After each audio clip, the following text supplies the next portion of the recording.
Então, o guia nos ensinou que do cacto a gente consegue tirar o som da chuva ou de uma cachoeira. E eu vou tentar, ó. Percebam que minhas mãos estão aqui limpinhas e lá vai eu, ó.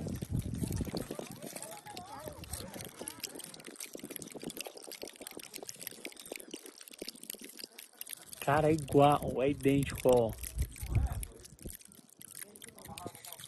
E percebam que minhas mãos estão intactas. Conseguiram ouvir direitinho? O tocar do espinho batendo no outro reproduz o barulho de chuva ou cachoeira, ou uma chuvinha fina. Quem não conhece, corta ele e você vê a água. Então você pensa que reproduz o barulho da água, mas na verdade é o toque do espinho.